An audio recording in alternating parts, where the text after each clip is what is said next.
Dans les évangiles, on peut voir cette scène où, à un moment donné, un disciple s'approche de Jésus et lui dit « Ô bon maître ». Et là, tout de suite, Jésus l'arrête et lui dit « Mais pourquoi m'appelles-tu bon? Dieu seul est bon, seul le Père est bon ». Cette parole-là, elle peut paraître assez surprenante, surtout qu'à cette époque, il y avait beaucoup d'êtres, beaucoup de disciples qui le suivaient, qui avaient reconnu en lui comme une lumière, qui le considéraient vraiment comme Dieu, comme un être de bonté, comme un être de lumière. Bien qu'il y avait d'autres êtres qui étaient contre Jésus à cette époque, c'est pour ça d'ailleurs qu'il a été crucifié, parce qu'il y avait des êtres, notamment des religieux, qui n'acceptaient pas en fin de compte l'autorité de lumière de Jésus. Mais alors pourquoi Jésus a prononcé cette parole? Pourquoi m'appelles-tu bon? Je ne suis pas bon, Dieu seul est bon. Pourquoi il dit « je ne suis pas bon, Dieu seul est bon ». Dans cette parole, en fait, il veut révéler une ancienne sagesse que l'homme n'existe pas en tant que tel et que l'homme n'est pas la source de tout. Il n'est pas la source de la bonté, il n'est pas la source de l'intelligence, il n'est pas la source de la paix. Jésus, bien sûr, était un être bon, mais il n'était pas bon par lui-même. Il était bon en réalité parce que vivait en lui une lumière et une intelligence supérieure, parce que vivait en lui un ange, des forces supérieures. Et c'est pour ça qu'il disait « Moi, je ne suis pas bon, mais Dieu seul est bon ». Et à travers cette parole, il a donné un enseignement très très simple, un enseignement qui est accessible à tout le monde. Ça peut paraître une parabole, mais pourtant c'est très très simple. Et vous pouvez, vous, aujourd'hui, la comprendre et la mettre en œuvre dans votre vie.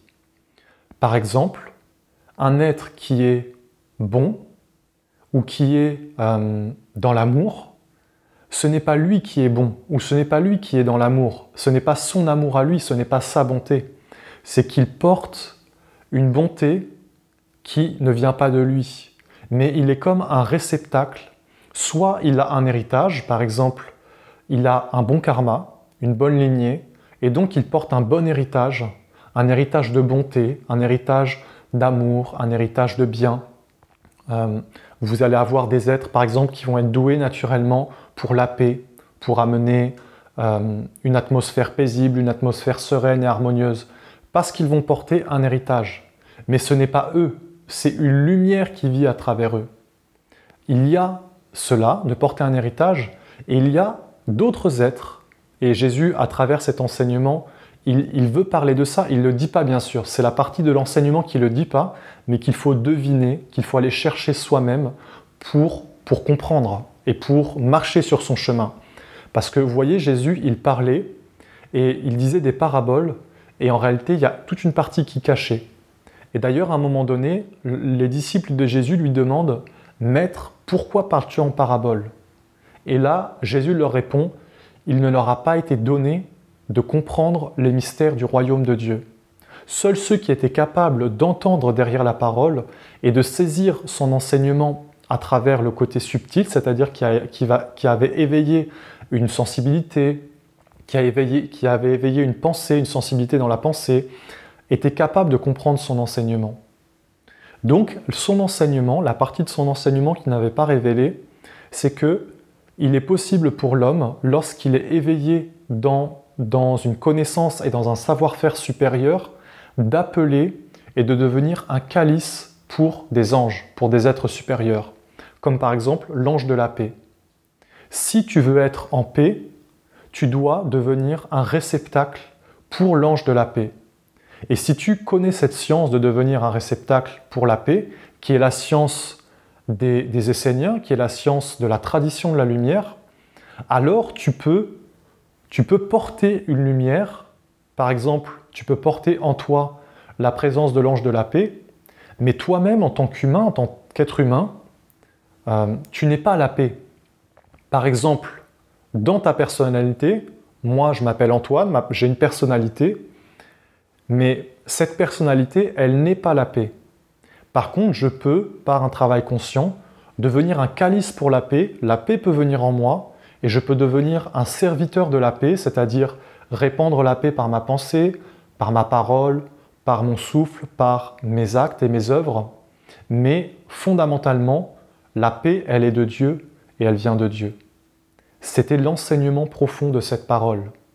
Et cet enseignement, il est grandiose, parce qu'il veut dire que l'homme est créateur sur la terre et que s'il est éveillé, s'il est éduqué, comme on cherchait à faire toutes les traditions sages et divines, de construire des écoles de Dieu pour éduquer l'homme et pour l'apprendre, pour lui apprendre à devenir un serviteur de Dieu, c'est-à-dire un serviteur de la paix, un serviteur de la bonté, un serviteur de l'amour, alors l'homme peut devenir un instrument, un réceptacle des anges.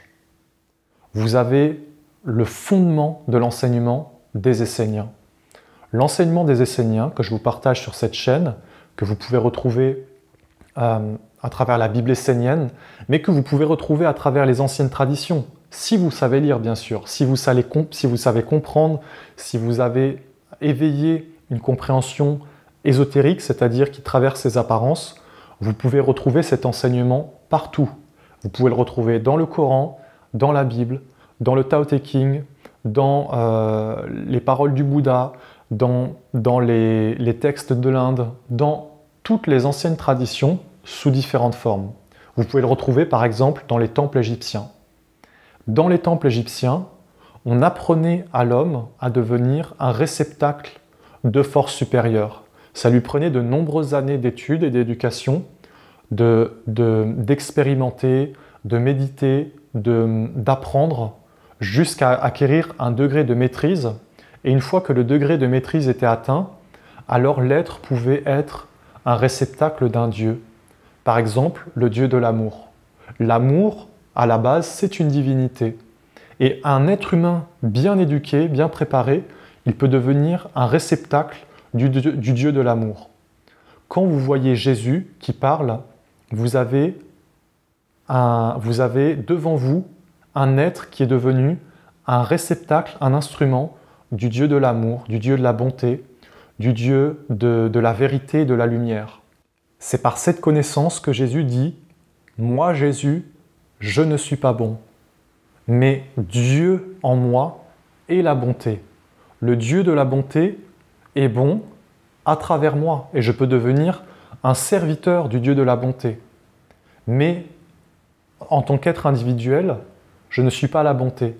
L'être humain n'est pas la bonté. L'animal n'est pas la bonté. La pierre, la plante n'est pas la bonté.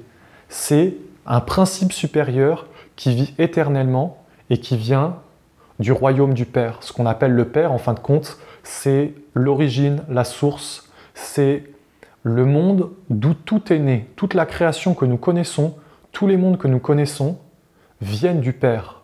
Par exemple, la bonté, la paix, la douceur, l'harmonie, tout cela vient du royaume de Dieu, du royaume du Père.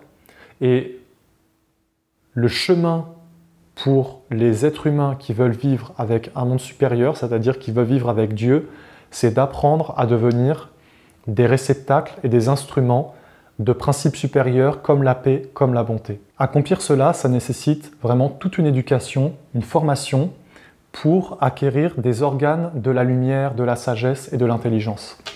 Alors j'aimerais vous partager justement comme un outil, je l'ai déjà partagé sur certaines vidéos de la chaîne, c'est un des livres que j'ai écrit, c'est mon deuxième livre qui s'appelle « Vivre en conscience avec Dieu ». Dans ce livre, en fait, j'ai repris des passages de la Bible essénienne où les archanges, les 4 archanges, parlent de ce mystère de la conscience qui permet en fait ce mystère dont parle Jésus de devenir un réceptacle des mondes supérieurs. Je vous mets le lien dans la description de ce livre, vous pouvez le télécharger gratuitement en PDF. Si vous préférez l'avoir en format papier, vous pouvez donc l'acheter en format papier. Et à travers ce livre, vous trouverez donc vraiment des clés. J'ai passé vraiment beaucoup de temps à méditer, à étudier, à faire des expériences. Et à travers ce livre, j'ai donc mis vraiment des clés d'expériences, de sagesse qui peuvent vous donner des bases fondamentales pour cette science dont parle Jésus, de devenir un instrument de la lumière. Pour aller plus en profondeur dans les enseignements de Jésus, je vous invite à découvrir toutes mes vidéos sur les paraboles de Jésus expliquées. Et si vous aimez la chaîne, si vous aimez les vidéos, vous pouvez vous abonner maintenant et vous recevrez les notifications pour toutes les prochaines vidéos. Sachez que je publie régulièrement des vidéos sur les paraboles de Jésus parce que son enseignement est vaste, grand et qu'il a été mal compris.